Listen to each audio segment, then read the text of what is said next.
महाभारत का युद्ध धर्म और अधर्म के बीच लड़ा गया एक महान ऐतिहासिक युद्ध था। महाभारत युद्ध होने के पीछे शकुनी की अहम भूमिका मानी जाती है। शकुनी महाभारत का सबसे कुटिल पात्र थे। उनकी कुटिल नीतियों का परिणाम ही महाभारत का युद्ध हुआ था। यह बात तो सभी जानते हैं कि शकुनी ने ही कौरवों को युद्ध की आग में झोंक दिया था, लेकिन यह बात शायद ही कोई जानता हो कि आखिर इतने चालाक योद्धा का अंत कैसे हुआ था और किस योद्धा के द्वारा उसकी मृत्यु हुई थी। तो चलिए इसे जानने के लिए वीडियो को अंत तक जरूर देखें।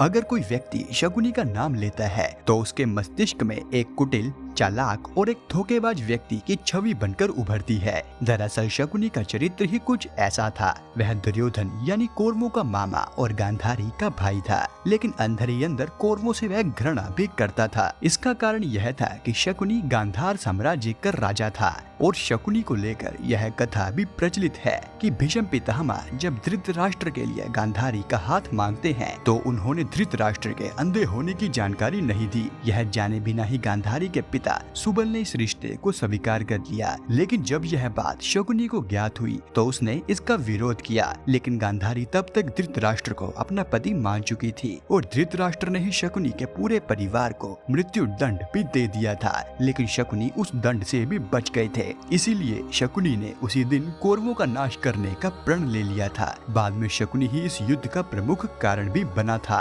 महाभारत में यह वर्णित मिलता है कि शकुनी जुआ खेलने में निपुण था। चौसर खेल का शकुनी जानकार था। शकुनी हमेशा अपने पास पासे रखता था। यह पासे बहुत ही विशेष थे। कहा जाता है कि शकुनी ने अपने पिता की मृत्यु के बाद उनकी रीढ़ की हड्डी से इन पासों का निर्माण किया था। यह पासे शकुनी के मुताबिक ही कार्य करते थे। शकुनी ने ही कौरवों को जुआ खेलने की लत लगाई थी और यही लत महाभारत के युद्ध का कारण भी बनी थी। मामा शकुनी अपने भांजे दुर्योधन को हस्तिनापुर के सिंहासन पर बैठाना चाहते थे। इसके लिए वह तरह तरह की साजिशों को अंजाम भी देते थे।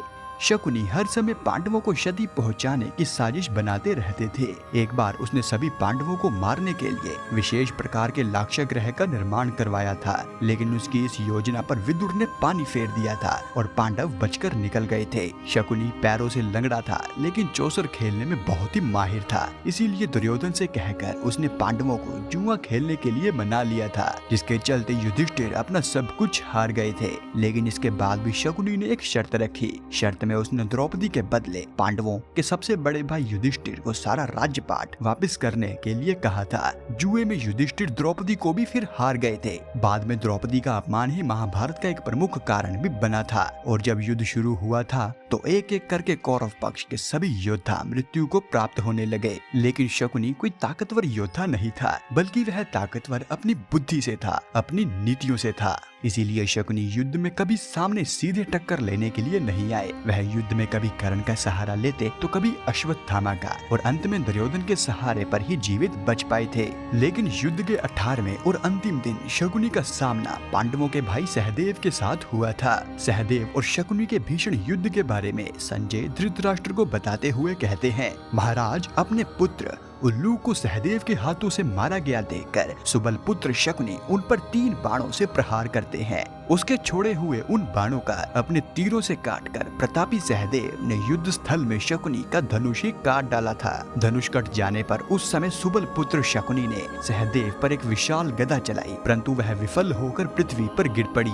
यह देख सुबल पुत्र क्रोध से जल उठा। फिर बुद्धिमान सहदेव ने एक विशाल धनुष पर बलपूर्वक प्रत्यंचा चढ़ाकर शकुनी पर आक्रमण किया। शकुनी को इस आक्रमण के बाद गहरी चोट पहुंची। बुद्धिमान सहदेव ने उस पर आक्रमण करके कुछ याद दिलाते हुए शकुनी को इस प्रकार कहा, ओ मूढ़ क्षत्रिय, धर्म में स्थित होकर युद्ध कर और पुरुष बन। खोटी बुद्धि वाले शकुनी, तू सभा में पासे फेंक कर जुआ खेलते समय जो उस दिन बहुत ही खुश हो रहा था, आज उस दुष्कर्म का महान फल प्राप्त कर ले। जिन दुरात्माओं ने पूर्व काल में हम लोगों की हंसी उड़ाई थी वह सब तो मारे गए हैं। अब केवल दुर्योधन और उसका मामा यानी कि तू, यह दोनों ही बच गए हैं। ऐसा कहकर रण क्षेत्र में सिंह के समान पराक्रम दिखाने वाले महाबली सहदेव ने अत्यंत ही कुपित होकर बड़े वेग से उस पर आक्रमण किया। क्रोध में भरे हुए पांडु पुत्र सहदेव ने सोने के पंख वाले वेगवान बाण से शकुनी के उस मस्तिष्क को काट गिराया जो कौरवों के अन्याय का मूल कारण था। शकुनी को लहूलुहान देख श्री कृष्ण सहित समस्त पांडव अत्यंत हर्ष से भरकर सैनिकों का हर्ष बढ़ाते हुए प्रसन्नता पूर्वक शंखनाद करने लगे और इस प्रकार महाभारत के युद्ध में शकुनी का अंत सहदेव के हाथों हुआ। तो मित्रों, यह था आज का हमारा वीडियो। अगर आपको यह वीडियो पसंद आया है तो वीडियो को लाइक जरूर करें और चैनल को सब्सक्राइब करना ना भूलें। और यह वीडियो देखने के लिए आपका धन्यवाद।